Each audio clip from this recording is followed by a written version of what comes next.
สวัสดีทุกท่านนะคะช่องเลขหวยไทยลาวค่ะในรอบนี้นะคะขอเปลี่ยนแปลงรูปแบบการนำเสนอนะคะตามภาวะเศรษฐกิจเนาะเป็นการเขียนมือนะคะจริงๆเหตุผลก็คือปรินเตอร์มันเสียนะคะเอาตามตรงก็เลยเป็นการเขียนด้วยมือนะคะแต่ก็คงรูปแบบคล้ายๆของเดิมนะคะจะไม่ให้สับสนมากเหมือนเดิมนะคะชุดนี้ก็จะเป็นชุดของ3ตัวแบบที่ยังไม่ได้ปักหลักนะคะในงวดของวันที่2มีนาคม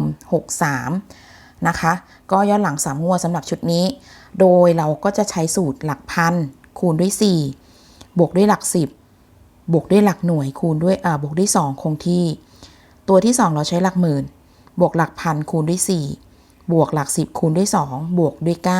9ตัวที่3เราใช้หลักหมื่นนะคะคูณด้วย7บวกด้วยหลักพันนะคะเราก็บวกด้วยเลข6คงที่นะคะก็เริ่มตั้งแต่งวดวันที่17กุมภาพันธ์มาเริ่มต้นการคำนวณนะสูตรนี้ทั้งหมด3สูตรนะคะเป็นสูตรใหม่เป็นชุดใหม่ที่คิดขึ้นมานะคะยังไม่เคยนำมาลงให้ดูก่อนนะคะโปรดใช้วิจารณญาณในการรับชมด้วยค่ะเดี๋ยวเรามาเริ่มกันเลยสูตรแรกนะคะตัวแรกนะคะหลักพันคือ9 94เท่ากับ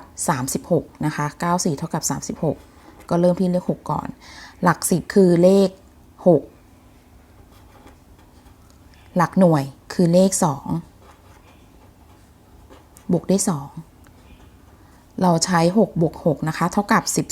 12ใช้2บวกกับ2มีค่าเป็น4บวกกับ2เท่ากับ6ตัวที่2นะคะใครที่สูตรเนี่ยจะเขียนไว้ครั้งเดียวนะคะก็ให้จดสูตรไว้ด้วยจะได้ไม่งงเว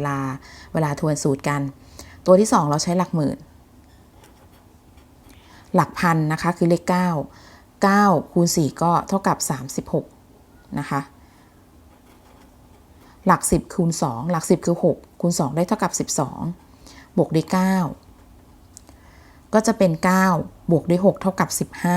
15บวกกับ2เป็น7บวกกับ9เท่ากับ16ตัวที่3นะคะหลักหมื่นคูณด้วย7หลักหมื่นคือ9 7เท่ากับ63ก็เอาตัวท้ายนะคะที่เป็นเลข3บวกด้วยหลักพันก็คือเลข9บวกด้วย6ใช้3บวกกับ9จะมีค่าเท่ากับ12นะคะ2บวกกับ6ก็จะเป็นเลข8ก็จะเป็นตัวเลขชุด668นะคะในงวดของวันที่20กุมภาผลหวยลาวเนี่ยออกเป็น06668นะคะ3ตัวท้ายก็คือ668ก็รอบนี้เนี่ยตรงตัวนะคะงวดถัดไปสูตรแรกเนี่ยใช้พันคูณด้วย4บวกด้วยหลัก10บวกด้วยหลักหน่วยบวกด้วย2นะคะหลักพันก็คือ64ได้24หลัก10คือเลข6หลักหน่วยคือเลข8นะคะบวกด้วย4บวกกับ6จะมีค่าเท่ากับ10บวก8จะมีค่าเท่ากับ18นะคะ8บวกกับ2ได้เท่ากับ10ก็จะลงท้ายด้วยเลข0เอาหลักหน่วยมาตัวที่3ตัวที่2หลักหมื่นบวกหลักพันคูณ4บวกหลัก10คูณ2บวก9หลักหมื่นคือเลข0หลักพันคือเลข6คูณ4นะคะหลักพันคูณ4 6 4 24หลัก10คูณ2ก็คือ6คูณ2ได้เท่ากับ12บวกด้วย9ใช้0บวกกับ4นะคะก็จะมี4บวกกับ2ก็จะเป็น6บวกกับ9ก็เท่ากับ15ก็จะเป็นเลข5ตัวสุดท้ายเลข3ตัวที่3นะคะก็จะเป็นหลักหมื่นคูณด้วย7บวกหลักพันบวกด้วย6หลักหมื่นคือ0คูณ7ได้เลข0หลักพันคือเลข6นะคะก็ตั้ง6ไว้เลยแล้วก็บวกด้วย6คงที่ก็จะเป็นตัวเลข6บวกกับ6นะคะก็จะเท่ากับ12เราใช้2ตัวท้ายนะคะที่เป็นเลขท้ายคือหลักหน่วยก็จะเป็นชุด052นะคะวันที่24เนี่ยผลมันจะออกเป็น520นะคะรู้สึกการใช้เขียนมือเนี่ยน่าจะถนัดกว่าเนาะตัวใหญ่มากนะคะเห็นสะใจดีงวดที่3นะคะเดี๋ยวกูดูสูตรแรกนะคะใช้พันคูณด้วย4บวกด้วยหลัก10บวกด้วยหลักหน่วยบวกด้วย2พันคือ6 64ก็ได้24 หลัก10นะคะคือเลข2หลักหน่วยคือเลข0บวกด้วย2จะเป็นเลข4บวกกับ2เท่ากับ6บวกกับ2เป็นอีกครั้งนะคะก็คือเลข8ตัวที่2หลักหมื่นบวกหลักพันคูณ4บวกหลัก10คูณ2บวก9หลักหมื่นคือ3หลักพันคือ6คูณ4ได้24หลัก10คูณ2ก็คือ2คูณ2ก็มีค่าเป็น4บวกด้วย9ใช้3บวกกับ4นะคะก็จะมีค่าเป็นเลข7บวกกับ4ได้11บวก9ก็จะเท่ากับ20นะคะก็จะเป็นเลข0ตัวที่3นะคะเราใช้หลักหมื่นคูณด้วย7บวกหลักพันบวก6หลักหมื่นนะคะคือเลข3คูณ3ได้21หลักพันนะคะคือเลข6บวกด้วย6คงที่1บวก6จะมีค่าเป็น1บวก6มีค่าเป็นเท่ากับ7บวก6เท่ากับ13นะคะก็จะเป็นชุด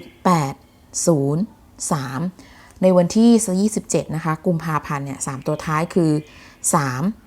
380นะคะจะไม่ตรงตามเลยในรอบนี้นะคะก็จะมาสลับตำแหน่งกันมาดูในงวดสุดท้ายนะคะตัวแรกหลักพันคูณด้วย4บวกด้วยหลัก10นะคะแล้วก็บวกด้วยหลักหน่วยบวก2หลักพันนะคะคือ6 4ได้24หลัก10คือเลข8หลักหน่วยในรอบนี้เป็นเลข0นะคะแล้วก็บวกด้วยเลข24บวกกับ8จะมีค่าเท่ากับ12นะคะก็ใช้2บวกกับ2จะมีค่าเป็น4ตัวที่2ใช้หลักหมื่นบวกหลักพันคูณ4บวกหลัก10คูณ2บวก9หลักหมื่นคือ3หลักพันคือ6 4ได้24หลัก10คูณ2คือ8คูณ2ได้16บวกด้วย9ก็จะเป็น3บวกกับ4เท่ากับ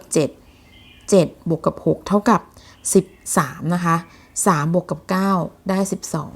12ตัวสุดท้ายหลักหมื่นคูณด้วย7บวกหลักพันบวก6คงที่หลักหมื่นคือ3นะคะ73ได้21ก็เป็นเลข1หลักพันคือเลข6บวกด้วย6นะคะคงที่ก็จะได้ตัวเลข1บวกกับ6เท่ากับ7บวกกับ6ก็ได้เท่ากับ13ชุดนี้นะคะก็จะเป็นชุด4 2 3นะคะมาแบบที่ในรอบนี้เนี่ยรอบสุดท้ายงวดสุดท้ายเราก็จะทำการปักหลักไว้ให้แล้วนะคะก็สามารถนำชุดตัวนี้เลย4 2 3ไปใช้ได้นะคะอีก1ตำแหน่งเนี่ยที่สามารถสลับได้เนี่ยก็คือ4 3 2นะคะก็จะเป็นชุด2ชุดแต่ชุดที่แนะนำก็คือที่ปักหลักให้ตรงตัวเนี่ยก็คือจะเป็น4 2 3ส่วน4 3 2เนี่ยก็มีโอกาสที่มาได้นะคะแต่มาแบบไม่มากนะคะก็ประมาณนี้แล้วก็ใครที่ชอบ2ตัวก็ไปจับได้เลยนะคะก็จะเป็น4 2 4 3นะคะแล้วก็2 3ซึ่งชุดนี้ถ้าตามคำนวณตัวเลขเนี่ยมันจะเป็นชุด3ตัวท้ายนะคะ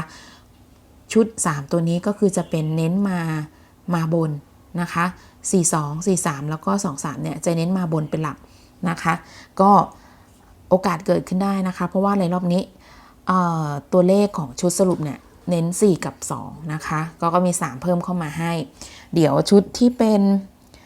ตัวสรุปที่เป็นเลขวิ่งอะค่ะในรอบนี้เนี่ยอาจจะเปลี่ยนแปลงการนำเสนอเหมือนกันเพราะว่าตัวปรินเตอร์มันเสียนะจะได้เห็นเดี๋ยวขอคิดก่อนว่าจะนำเสนอรูปแบบไหนที่จะทำให้